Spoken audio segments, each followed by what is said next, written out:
Hello everyone, how are you all. I hope आप सभी अच्छे होंगे। एंड आज की वीडियो में हम लोग डिस्कस करने वाले हैं अबाउट क्वाड्रेटिक इक्वेशंस। ये वीडियो स्पेसिफिकली व्हाट प्रॉब्लम से रिलेटेड होगा। एंड अगर आपको पार्ट 1 देखना है, यानी कि क्वाड्रेटिक इक्वेशन से रिलेटेड क्वेश्चंस, उस स्पेसिफिकली इक्वेशंस से रिलेटेड क्वेश्चंस, या डी की वैल्यू कैसे फाइंड करते हैं, उसके और क्या क्या फॉर्मूलाज होते हैं। अगर आप वो देखना चाहते हो तो इसका पार्ट 1 आप देख सकते हो। अभी ज़्यादा टाइम ना गवाते हुए यहाँ पर पार्ट 2 को स्टार्ट करते हैं। एंड पार्ट 2 में सबसे पहला क्वेश्चन है ये। ये क्वेश्चन कहता क्या है कि the sum of the reciprocals of Rahman's ages in years 3 years ago and 5 years from now is 1/3, find his present age। तो आपको इतना क्वेश्चन दिया हुआ है, ठीक है। तो जब आपने क्वेश्चन पढ़ लिया तो अगली चीज़ क्या होती है कि समझना होता है कि इस क्वेश्चन को हम लोग सॉल्व कैसे कर सकते हैं। कुछ लॉजिक लगाना होता है, तो इसके पीछे का लॉजिक देखते हैं या सिंपली रीजन देखते हैं। Okay, so let's start. सबसे पहले क्या कहा गया कि इस क्वेश्चन में बात की गई है रहमान की एज की। तो क्वेश्चन में तो बस ये दिया हुआ है कि उसकी एजेस का रेसिप्रोकल का सम 3 साल पहले का और आज से 5 साल बाद का किसके बराबर है, 1/3 के। लेकिन कहीं पर ये तो नहीं बताया गया है ना कि उसकी एज क्या है। तो इसलिए जब हमें बताया नहीं गया है और वही क्वेश्चन में हमें पूछा गया है कि फाइंड हिज प्रेजेंट एज, हमें बस बोला गया है कि अभी से उसकी 3 साल पहले की और आज से 5 साल बाद की एजेस का अगर आप रेसिप्रोकल करोगे तो उन दो उसका सम आपका 1/3 होगा। लेकिन एज है क्या, वो कोई टर्म तो दिया हुआ नहीं है। और जब कुछ दिया हुआ नहीं रहता है तो सिंपली हम लोग उस टर्म को मानते हैं एक्स, यानी कि रहमान की प्रेजेंट एज को हम लोग एक्स ईयर्स मान लेंगे। अब इसके बाद हमने एक्स मान लिया तो इससे हमें हेल्प मिलेगी इस क्वेश्चन को सॉल्व करने में। कैसे, यहाँ पर देखना होगा कि आपको क्या बोला गया था पहले कि उनकी एज 3 साल पहले। तो अगर आप अभी से पिछले 3 साल की बात कर रहे हो तो वो टाइम तो चला गया ना, तो वो माइनस हो जाएगा। तो अगर हमें लिखना होगा कि रहमान्स एज 3 years अगो क्या होगा, आज से 3 साल वो छोटे होंगे तो x-3। ना अगर अब बात हो रही है कि उनकी एज आज से 5 साल बाद, 5 years फ्रॉम नाउ मीन्स क्या, आफ्टर 5 years फ्रॉम टुडे, यानी कि आज से 5 साल बाद। तो आज उनकी एज एक्स है, क्योंकि हमने प्रेजेंट एक्स एज अपनी प्रेजेंट एज एक्स मानी है ना। तो आज से 5 साल बाद उसमें अभी वाले एज में 5 और ऐड हो जाएगा, ठीक है। हमने यहाँ पर वो दोनों निकाल लिया। अब जैसा क्वेश्चन में कहा गया है, यानी कि इस वाले में तो एक ही क्वेश्चन है ना, तो उसमें एक में क्या कहा गया है कि इनका रेसिप्रोकल्स अगर आप सम करोगे तो वो 1/3 होगा। किसका किसका, 3 साल पहले वाली एज का रेसिप्रोकल। रेसिप्रोकल होता क्या है, सिंपली जो भी टर्म होता है उसको 1 अपॉन करके लिख देना होता है। वो किसी भी नंबर का रेसिप्रोकल होता है। मान लो आपको 2 का रेसिप्रोकल बोला गया, तो 2 का रेसिप्रोकल क्या होगा, दैट इज 1/2। तो वैसे ही यहाँ पर इसका रेसिप्रोकल, यानी 3 साल पहली वाली एज का और 5 साल बाद वाली एज का रेसिप्रोकल किया हमने। वो किसके बराबर था, क्वेश्चन में गिवन था, दैट इज 1/3। अब आपको यहाँ पर सॉल्व करना है। ये कैसे करते हैं, अगर आपको दिक्कत है तो please please please linear equations के डन करो क्वेश्चंस, कि कैसे सॉल्व करते हैं, उससे थोड़ा आइडिया मिलेगा। और ये पार्ट आपको क्वाड्रेटिक इक्वेशंस के इक्वेशंस कैसे सॉल्व करने हैं प्राइम फैक्टराइजेशन से, उससे हेल्प मिलेगी। तो ये सोल्यूशन हम लोग डिस्कस नहीं कर रहे, दिस इज सिंपल रिवीजन वाला वीडियो। अब यहाँ पर आपको रिवीजन करके आपकी रहमान की प्रेजेंट एज मिल जाएगी। और ये बात हमेशा ध्यान रखनी होती है कि जो आपको एज लेनी है ना, एज आप हमेशा पॉजिटिव वाली वैल्यू को लोगे, चाहे कितनी भी नेगेटिव वैल्यू हो, लेकिन हमेशा एज पॉजिटिव वैल्यू को ही चूज करते हैं। बिकॉज आप ही सोचो ना कि एज नेगेटिव कब होती है, नहीं होती है ना, इसलिए पॉजिटिव लेंगे। आप किसी को ये थोड़ी ना बोलते हो कि आप -5 साल के हो, नहीं ना। इसलिए आप 5 ही साल बोलते हो। तो जब 5 सिंगल बोलते हो तो उसके साथ प्लस आता है, प्लस को हम लोग लिखते नहीं है, इसलिए पॉजिटिव वैल्यूज को लेते हैं। चलता है नेक्स्ट क्वेश्चन की तरफ। इस क्वेश्चन में क्या बोला गया है कि in a class test the sum of शेफाली's marks in mathematics and English is 30. Had she got 2 marks more in mathematics and 3 marks less in English, the product of their marks would have been इतना। यहाँ पर कुछ marks की बात हुई है, क्योंकि शेफाली की मार्क्स के बारे में यहाँ पर कुछ डिस्कशन या बातें हुई है, तो उसको थोड़ा देख लेते हैं। सबसे पहले यहाँ बोला गया है कि उनके sum of marks mathematics and English, यानी कि शेफाली के इंग्लिश और मैथमेटिक्स में जितने भी मार्क्स आए हैं उन दोनों को अगर आप जोड़ोगे तो वो 30 के बराबर होंगे। आपको वही क्वेश्चन में पूछा गया कि उनके मार्क्स कितने हैं, लेकिन कहीं पर यह स्पेसिफाई नहीं किया गया कि हाँ इतने मार्क्स हैं। आपको कुछ कुछ कंडीशंस दी हुई है। जब ऐसी कंडीशंस दी हुई रहती है तब हम कुछ अज्यूम कर लेते हैं। तो यहाँ पर किसी को आप चाहो तो मैथमेटिक्स वाले को एक्स मान लो या इंग्लिश वाले को। मैं मैथमेटिक्स वाले को यहाँ पर एक्स माना गया है, तो मैथमेटिक्स प्लस इंग्लिश बराबर 30 है ना, ये आया। ये क्वेश्चन में गिवन था, हमने मैथमेटिक्स को एक्स मान लिया बिकॉज हमें पता नहीं है, तो अज्यूम कर लिया एक्स, इंग्लिश को इंग्लिश ही रहने दिया, और वो किसके बराबर हो जाएगा 30 के बराबर। तो अब हम यहाँ से इंग्लिश के निकाल सकते हैं, English is equal 30 minus x. ठीक है, 30 माइनस एक्स हो जाएगा इंग्लिश वाली मार्क्स। तो ये हो गया। अब जो क्वेश्चन में कंडीशंस गिवन है उसको डन करते हैं इसकी मदद से, यानी कि हम लोग मैथ्स वाले में एक्स ले लिया और यहाँ पर इंग्लिश वाले को 30 माइनस एक्स ले लिया। अब क्वेश्चन में क्या बोला गया कि जब उसको 2 मार्क्स ज़्यादा मिले मैथमेटिक्स में, तो हमने मैथमेटिक्स का कितना माना है एक्स, तो उसमें 2 ज़्यादा मिलेंगे तो x+2, और अगर इंग्लिश में 3 मार्क्स कम मिले तो अभी इंग्लिश में कितना है, अभी इंग्लिश में आपके पास है 30 माइनस एक्स, आया था ना ये 30 माइनस एक्स, तो 30 माइनस एक्स में से आप 3 और घटा दो तो वो आपके आ जाएंगे इंग्लिश वाले मार्क्स। अब अगर ये जो अभी प्रेजेंट कंडीशंस हैं इनको अगर आप मल्टीप्लाई करो तो आपके पास रिजल्ट आएगा 210। ये आपको क्वेश्चन में गिवन है कि अगर आप इन कंडीशंस के बाद वाले मार्क्स को मल्टीप्लाई करोगे तो आपके पास नंबर आएगा 210। तो सिंपली आपको फिर इसको मल्टीप्लाई करना है, प्राइम फैक्टराइजेशन से सॉल्व करना है। नहीं कर जानते हो कैसे सॉल्व करना है तो आप उनकी वीडियोस भी देख सकते हो। ठीक है, ना चलते हैं नेक्स्ट क्वेश्चन की तरफ, फिर आपके मार्क्स आ जाएंगे। अब मार्क्स आए तो वहीं पर आंसर छोड़ नहीं देना है, आपको इंग्लिश और मैथमेटिक्स का निकालना है। तो आपको एक्स की वैल्यू मिली, आप कोई भी एक वैल्यू को ले सकते हो, दोनों ही पॉजिटिव वैल्यू हैं तो कोई एक को ले लो। तो यहाँ पर आपने वो ले लिया, एक्स निकाल लिया। अब इंग्लिश की भी निकालनी है, एक्स की वैल्यू निकाल कर छोड़ नहीं देना, इसलिए क्वेश्चन ध्यान से पढ़ना है कि क्वेश्चन में पूछा क्या गया है, जो वैल्यू पूछी गई है उसका आंसर जरूर निकालना है। तो इंग्लिश और मैथमेटिक्स दोनों की पूछी गई है ना, तो मैथ्स आपका एक्स था, इंग्लिश है 30 माइनस एक्स, तो आपको दोनों लिख के हेंस करके लिख देना। यहाँ पर आप ये डॉट्स के जगह पर हेंस भी लिख सकते हो। ठीक है, देयरफॉर का साइन होता है ना ये, तो वो आप नहीं लिखना चाहो तो हेंस भी लिख सकते हो। चलते हैं नेक्स्ट क्वेश्चन की तरफ। यहाँ पर आपको बोला गया है कि आपका जो डायगोनल है रेक्टेंगुलर फील्ड का, मान लो आपका ये रेक्टेंगुलर फील्ड है, सो जो डायगोनल है यानी कि ये BD ये 60 है। ठीक है, डायगोनल नहीं है, सॉरी ये 60 नहीं है, यहाँ पर कुछ और कंडीशन दी हुई है, ऐसी गड़बड़ होती है जब आप भी क्वेश्चन पढ़ते होंगे, तो कोई नहीं, करेक्ट करते हैं। So the diagonal of a rectangular field is 60 meters more than the shorter side. If the longer side is 30 meter more than the shorter side, the sides of the field क्या?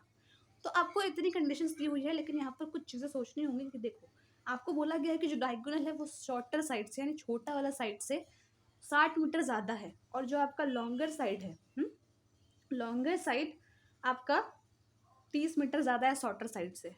तो यहाँ पर shorter side की बात हो रही है, तो शॉर्टर साइड तो कुछ दिया हुआ नहीं है क्वेश्चन में कि हाँ शॉर्टर साइड इतना है, तो आप लॉन्गर भी निकाल लोगे इससे और इससे डायगोनल भी निकाल लोगे बिकॉज कंडीशन से उससे रिलेटेड है।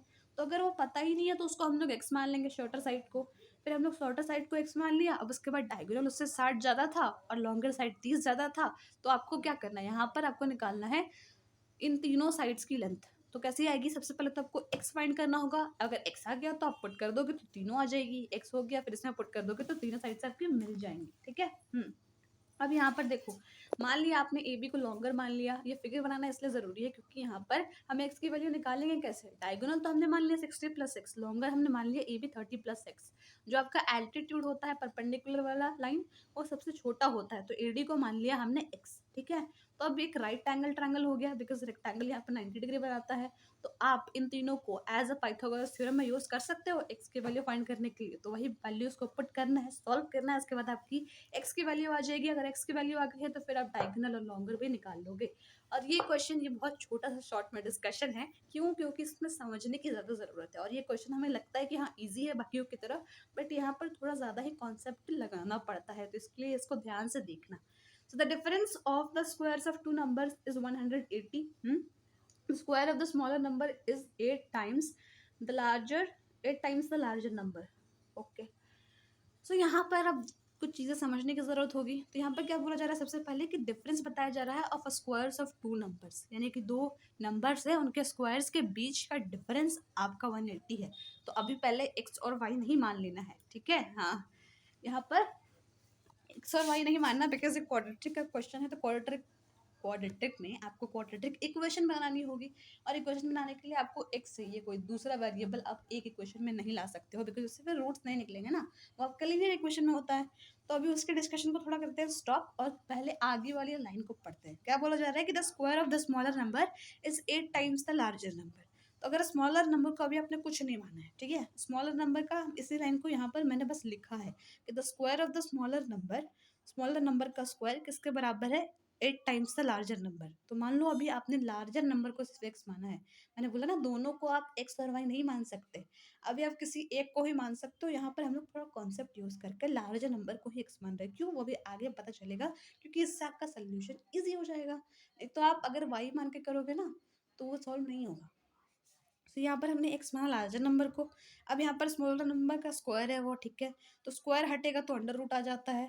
ये 8x हो गया, 8 × x, तो स्मॉलर नंबर क्या आ गया आपके पास, √8x। तो अब जो पहले वाली वाली कंडीशन थी कि दो नंबर के स्क्वायर का डिफरेंस, यानी x का स्क्वायर करोगे और यहाँ पर √8x का स्क्वायर करोगे तो और उसको सब्ट्रैक्ट करोगे तो आपके पास क्या आएगा वैल्यू 180। फिर इसके आगे आपका ये इधर लेके आओगे इसको, तो ये क्वाड्रेटिक इक्वेशन बन गई। इसको सॉल्व करोगे x की वैल्यू आएगी, x की जो वैल्यू आएगी वो आपका लार्जर नंबर होगा और स्मॉलर नंबर क्या होगा, √8x। तो स्मॉलर नंबर हमें माना नहीं, हमने उसको निकाला गिवन स्टेटमेंट की हेल्प से। तो प्लीज़ ये क्वेश्चन थोड़ा देखना, ये शायद आपको थोड़ा दिक्कत करे लेकिन समझना, ठीक है, लाइन बाय लाइन। अब ये डन हो गया है, इसके आगे चलता है इस वाले क्वेश्चन में। ये वाला क्वेश्चन बहुत ही ईजी है, इस तरह का क्वेश्चन हमने पिछली वीडियो में भी किया था, तो फटाफट से इसको भी कर लेते हैं। एक सेकेंड जस्ट, कोई नहीं, इसको भी इग्नोर करते हैं। तो यहाँ पर क्या बोला जा रहा है कि train travels 360 kilometre at a uniform speed, if the speed had been 5 kilometre more it would have taken 1 hour less for the same journey, find the speed of the train. तो ये जो आपके ऐसे वाले क्वेश्चन होते हैं ना, ये इजी भी होते हैं लेकिन थोड़ा आपको इसमें ध्यान देना होता है, क्योंकि अगर आप इधर का इधर करोगे तो माइनस से प्लस से आपका आंसर बिल्कुल ही डिफरेंट आ जाएगा, ठीक है। इसलिए थोड़ा सा यहाँ पर ध्यान देना, क्या ध्यान देना है मैं बताती हूँ।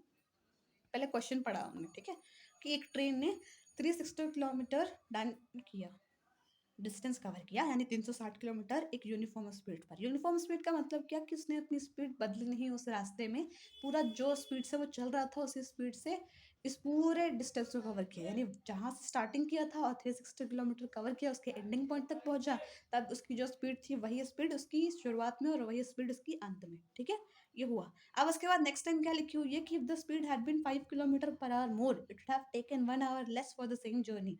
यानी कि अगर जो उस स्पीड से चलकर उसने 360 किलोमीटर जो यूनिफॉर्म स्पीड से वो चला ना, वो हमें पता नहीं है कितने से चला, लेकिन अगर उससे 5 किलोमीटर और, मतलब आप सिंपली यहाँ पर 5 किलोमीटर पर आवर में कंफ्यूज नहीं हो, अगर उस स्पीड में 5 किलोमीटर पर आवर आप जोड़ देते, यानी कि उससे 5 और स्पीड बड़ी होती, तो आपको वहाँ पहुँचने में 1 घंटा कम लगता।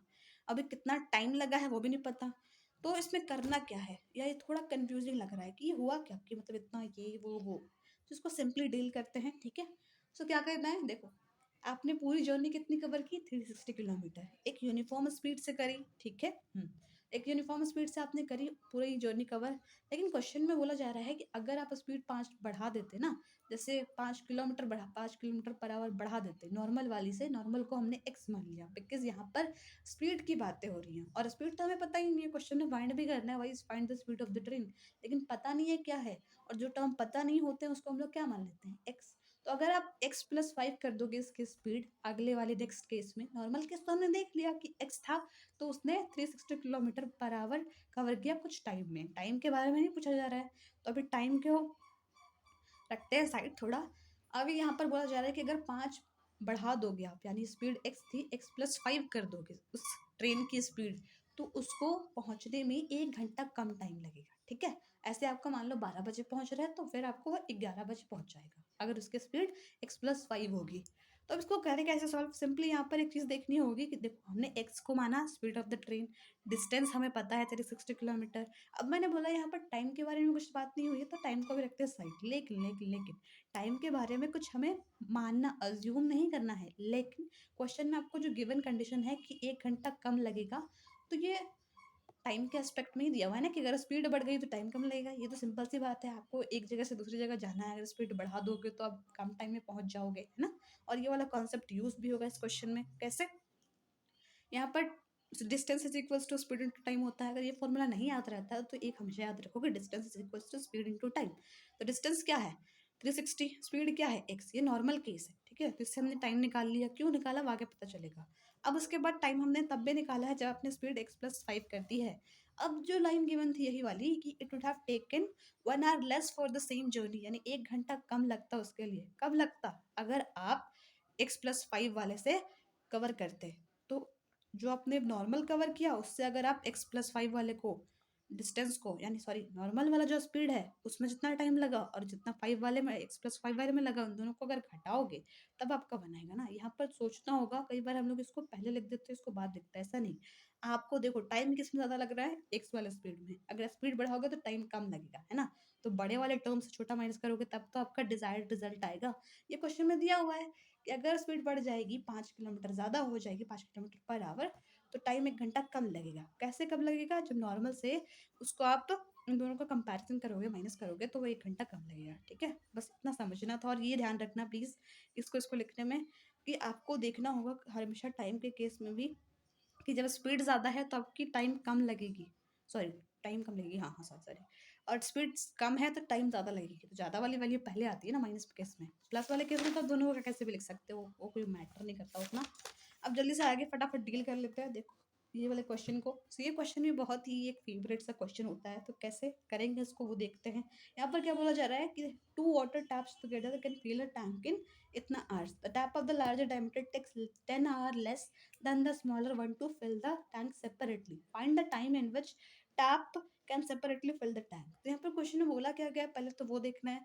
आपको बोला जा रहा है कि दो टैप यानी दो नल हैं, दो नल को अगर आप चालू करोगे साथ में तो वो एक पानी की टंकी को इतने घंटे में फिल करते हैं। और एक और चीज़ बोली गई है कि अगर आप जो बड़ा नल है, यहाँ पर दो नल है तो एक बात बोली गई है कि एक बड़ा है एक छोटा है। जो बड़ा वाला नल है वो एक टंकी को खुद से यानी उसको आप चालू रख दो सिर्फ, और उसी से सिर्फ आपका जो टंकी है वो कितने टाइम में फिल होता है, छोटे वाले से 10 घंटा टाइम वो कम लेता है। तो अब यहाँ पर सिर्फ कंडीशंस दी हुई हैं, तो कंडीशंस दी हुई हैं तो यहाँ पर कुछ ना कुछ अज्यूम करने वाला केस है। तो यहाँ पर बोला गया है कि बड़ा जो वाला जो नल है वो 10 घंटे कम लेता है टाइम छोटे वाले टाइम से। छोटे वाले टैंक का, छोटे वाले टैंक नहीं, छोटे वाले नल का टाइम तो हमें पता नहीं है कि वो कितने टाइम में फिल करता है, तो इसलिए हमने उसको एक्स मान लिया। और उसके बाद बड़ा वाला वैसे ही कर देंगे कि बड़ा वाला फिर कितने टाइम में फिल करेगा, उससे 10 घंटा कम, तो x-10। अब दोनों एक साथ अगर चालू करो तो वो इतने घंटे में, यानी इसको सिंपली हमने सॉल्व कर दिया, मल्टीप्लाई करके इसको ऐड कर दिया ऊपर वाले से तो इतने में फिल होगा। अब यहाँ पर कुछ चीज़ें समझनी होती है या इसको ऐसे फॉर्म में लिखना होता है कि देखो आपने दोनों को फिल करा के चालू तो कर दिया और चालू करके आपको इतना घंटा भर जाएगा, लेकिन आपको क्वेश्चन में पूछा क्या है कि कितना टाइम लगेगा सेपरेटली, यानी आपको एक्स और x-10 की वैल्यू फाइंड करनी है ना। तो अब यहाँ पर कुछ चीज़ें समझते हैं कि अगर आप सिर्फ छोटे वाले नल को चालू करोगे तो वो 1 घंटा में कितना भरेगा, टोटल एक्स आर में वो पूरा भर देता है, तो 1 घंटा में टोटल का एक पार्ट भरेगा वो। ठीक है, अब ऐसे ही अगर आप ये बड़े वाले को चालू करोगे नल को तो वो x-10 आर में पूरा भर देता है, तो 1 घंटे में कितना भरेगा, अपने पूरे टाइम का एक पार्ट वो इधर भरेगा, है ना। 1 घंटे में तो उसका एक ही पार्ट करेगा ना। अब उसके बाद सिंपली यहाँ पर ये जो हमने निकाला था 7 वाला, अब ये 7 वाले अगर चालू होंगे तो वो 1 घंटे में कितने होंगे, सिंपली इस वाले का रेसिप्रोकल कर देना। ये चीज़ें क्यों करी, क्योंकि अब हमने पता कर लिया कि हाँ 1 घंटे में छोटे वाला इतना टाइम लेता है, इतना पार्ट फिल करता है सॉरी, और बड़े वाला इतना करता है, और दोनों चालू करोगे साथ में तो इतना करेगा। अब इन तीनों को हम इन दोनों को ऐड करके तीसरे के बराबर इक्वेट कर देंगे तो आपकी एक्स की वैल्यू आ जाएगी। फिर आप यहाँ पर time taken by smaller tap फिर time taken by larger tap कर दोगे। तो सिंपली यहाँ पर थोड़ा समझना था कि 1 घंटे में वो कितना पार्ट फिल करता है। टोटल में तो वो एक्स आर में पूरा कर देगा, लेकिन एक्स आर में यहाँ बात नहीं हो रही है ना, यहाँ पर 1 आवर में बात हो रही है। 1 आवर में हमने सारी चीज़ों को निकाला कि 1 आवर में टोटल का वो एक पार्ट करेगा। सेम विद द बड़ा वाला नल। अब उसके बाद इन दोनों को ऐड करोगे तो दोनों साथ में जब स्टार्ट होंगे तब 1 घंटे में वो कितना पार्ट भरेंगे टंकी का, तो सिंपली उस वाले का हमने रेसिप्रोकल कर दिया। ठीक है, अब यहाँ पर आगे बढ़ते हैं, इस वाले क्वेश्चन को देखते हैं। ये क्वेश्चन भी बहुत ईजी है बट थोड़ा सा कंसेप्चुअल ये भी है। यहाँ पर बोला जा रहा है कि sum of the areas of two squares is इतना, यानी कि दो स्क्वायर है उनके एरियाज का सम इतना है। Area of first square plus area of second square is equal to 468। अब और कुछ दिया हुआ है कि if the difference of their perimeters is 24 metre find the sides of two squares, यानी कि आपको पहले वाले केस में दो स्क्वायर के एरिया का सम दिया हुआ है, दूसरे वाले केस में दूसरे वाली लाइन में बताया गया है कि वही दोनों स्क्वायर का अगर आप साइड साइड का नहीं पेरीमीटर का डिफरेंस निकालोगे तो वो होगा 24। आप बताओ दोनों स्क्वायर का साइड क्या है, कुछ ना कुछ साइड होगा। तो यहाँ पर दो अलग अलग चीज़ों की बात हो रही है, तो आप इसको एक्स और वाई ले सकते हो। तो मैंने स्मॉल स्क्वायर के साइड को एक्स लिया है और लार्जर स्क्वायर वाले को वाई लिया है। तो अगर इस केस की बात करें हम लोग, पेरीमीटर क्या होता है, पेरीमीटर 4 इंटू साइड, तो स्मॉलर वाले का पेरीमीटर हो जाएगा 4 इंटू एक्स, लार्जर वाले का हो जाएगा 4 इंटू वाई। अब क्वेश्चन में बोला गया था उन दोनों के बीच का डिफरेंस 24 है, तो आप इसको सॉल्व करोगे, कॉमन निकालोगे तो Y minus X is equal to 6। तो अगर यहाँ पर Y minus X is equal to 6 आया है, तो क्या आप y की यहाँ पर एक ऐसे सब्स्टिट्यूशन वाली वैल्यू में 6 प्लस एक्स ले सकते हो? क्यों लिया है? क्योंकि हमें यहाँ पर क्वेश्चन में एक्स और वाई की वैल्यू पूछी है, और जब तक किसी आप एक टर्म को सब्स्टिट्यूशन के फॉर्म में नहीं लिखोगे, आपका इक्वेशन सॉल्व नहीं होता। ये लीनियर इक्वेशन करोगे ना और अच्छे से समझ में आएगा। तो अब जो पहली कंडीशन दी हुई थी कि दोनों के एरिया का स्क्वायर करोगे और उसका सम करोगे, एरिया का स्क्वायर नहीं, दोनों के एरियाज को सम करोगे तो आपके पास सम ये आएगा। तो पहले वाले का एरिया का स्क्वायर प्लस दूसरे वाले का एरिया, तो दूसरा y का स्क्वायर है, तो y की जगह पर हमने 6 प्लस एक्स पुट किया, तभी आपकी क्वाड्रेटिक इक्वेशन बनेगी, तभी कोई एक टर्म की वैल्यू आएगी, और एक टर्म की आ गई तो उसको आप यहाँ पुट करके दूसरे वाले का भी फाइंड कर लोगे। अब एक और जस्ट ये एक ज़रूरी क्वेश्चन है, इसको भी डील कर लेते हैं थोड़ा। ये मैंने बताया था पिछले वाली वीडियो में पार्ट 1 में कि जब आपका d 0 से बड़ा, 0 के बराबर या 0 से छोटा होता है, तब कुछ ना कुछ कंडीशंस आती हैं। क्यों? क्योंकि उससे इस टाइप के क्वेश्चंस आते हैं पी वाई क्यूज, क्या कि आपको p की वैल्यू दे देगा या k की वैल्यू फाइंड करनी होगी, और आपको कुछ ऐसा ही क्वेश्चन देना होगा और आपको बताना होगा कि p की वैल्यू क्या है। वो तब आएगी जब आपको पता होगा, देखो यहाँ क्वेश्चन में कंडीशन दी हुई है ना कि यहाँ पर आपको p की वैल्यू निकालनी है जब इस इक्वेशन के रियल एंड इक्वल रूट्स हो। तो रियल और इक्वल, रियल से भी अगर डिफरेंस हो रहा है तो यहाँ पर देखो इक्वल वर्ड है। इक्वल कब आता है? जब d की वैल्यू 0 होती है। d 0 कब होता है? कब होता है वो आपको निकालना होगा ना। D is equals to 0, B square minus 4ac, तो ये जो आपका एक्स स्क्वायर के साथ टर्म होता है वो ए होता है, एक्स के साथ बी होता है, इसको साइन के अलॉन्ग पुट करना होता है, और ये जो लास्ट वाला टर्म है वो पूरा कांस्टेंट होता है। इसको आप डी के जगह पर पुट करोगे, उसको 0 के इक्वल इक्वेट करोगे, सॉल्व करोगे, देन आपका एक्स का वैल्यू आ जाएगा।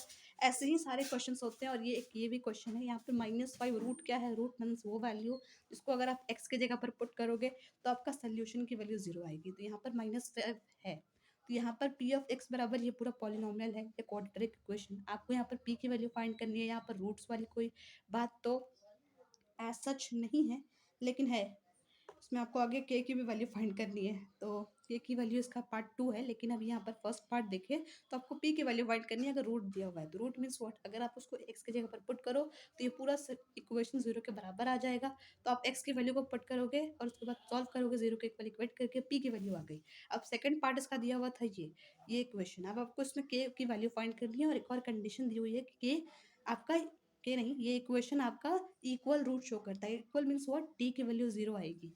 तो आपने यहाँ पर पी की वैल्यू को पुट करके एक इक्वेशन बनाया। अब उस इक्वेशन में से आपने वैल्यू उठाई और डी इज इक्वल्स टू 0 के बराबर इक्वेट कर दिया, देन आपकी के की भी वैल्यू आ जाएगी। तो आपको ऐसे पार्ट बाय पार्ट जैसे जैसे क्वेश्चन दिए हुए हैं वैसे वैसे सॉल्व करने होंगे, ठीक है। इसलिए वो कंडीशंस बहुत ज़रूरी है।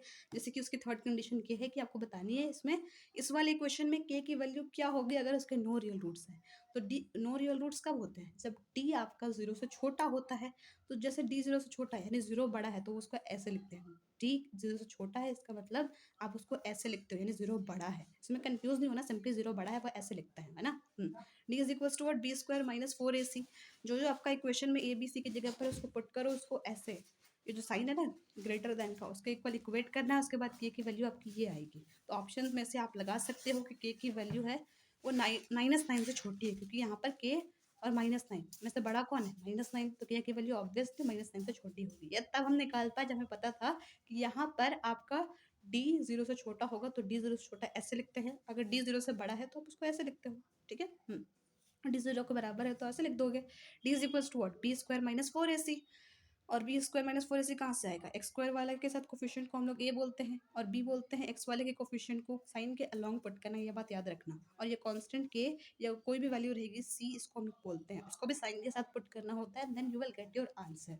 सो this was all about this video. I hope you liked it and see you soon in the next video. Till then keep learning and keep exploring, और इसके साथ साथ please faith in yourself and keep believing in yourself. आप कर सकते हो, थोड़ी मेहनत लगेगी but you can do it. So thank you so much for watching.